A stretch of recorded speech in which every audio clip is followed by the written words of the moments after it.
नमस्कार दोस्तों, स्वागत है आपके अपने YouTube चैनल सत्य सवेरा पर। दोस्तों, श्री कृष्ण ने कहा है सबसे बड़ा पाप है यह सजा है भयानक।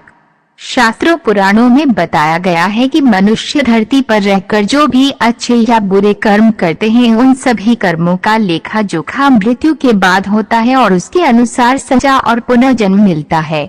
ईश्वर की दृष्टि में जो अच्छे कर्म यानी आपके काम होते हैं उसे पुण्य कहा जाता है और जो बुरे कर्म होते हैं उन्हें पाप कहा जाता है।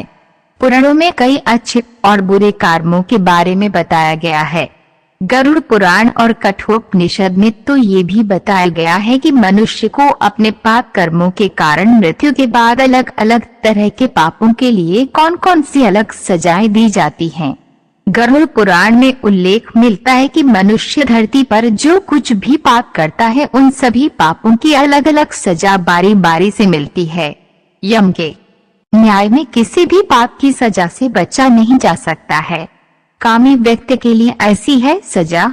गरुड़ पुराण में बताया गया है कि परस्त्री पुरुष संबंध रखने वाले को लोहे की गर्म सलाखों को आलिंगन करवाया जाता है।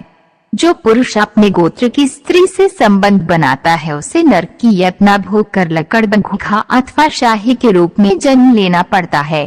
कुंवारी अथवा अल्पायु कन्या से संबंध बनाने वाले को नरक की घोर यातना सहने के बाद अजगर योनि में आकर जन्म लेना पड़ता है। जो व्यक्ति काम भावना से पीड़ित होकर गुरु की पत्नी का मान भंग करता है ऐसा व्यक्ति वर्षों तक नरक की यातना सहने के बाद गिरगिट की योनि में जन्म लेता है।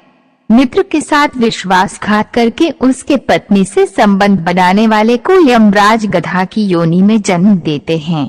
लेकिन व्यभिचार और धोखा देने से भी बड़ा एक पाप है जिसकी सजा कठोर है। महाभारत के समय एक व्यक्ति ने ऐसा पाप किया था, लेकिन आजकल बहुत से लोग ऐसे पाप करने लगे हैं। जानिए वह पाप क्या है और इसकी सजा क्या है। कृष्ण की दृष्टि से ये है सबसे बड़ा पाप। भगवान श्री कृष्ण की दृष्टि में जो सबसे बड़ा पाप है वह है भ्रूण हत्या। महाभारत युद्ध समाप्त होने के बाद जब द्रोणाचार्य के पुत्र अश्वत्थामा ने उत्तरा के गर्भ में पल रहे बालक परीक्षित पर ब्रह्मास्त्र का प्रयोग करके उसकी हत्या कर दी तब भगवान श्री कृष्ण सबसे अधिक क्रोधित हुए।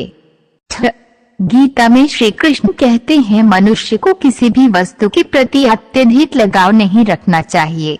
ये लगाव ही मनुष्य के दुख और असफलता का कारण बनता है। अत्यधिक लगाव से व्यक्ति में क्रोध और दुख का भाव उत्पन्न होता है।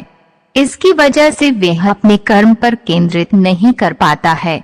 श्री कृष्ण ने उस समय ही ये घोषणा कर दी थी कि अश्वत्थामा का पाप सबसे बड़ा पाप है क्योंकि उसने एक अजन्मे बालक की हत्या की थी।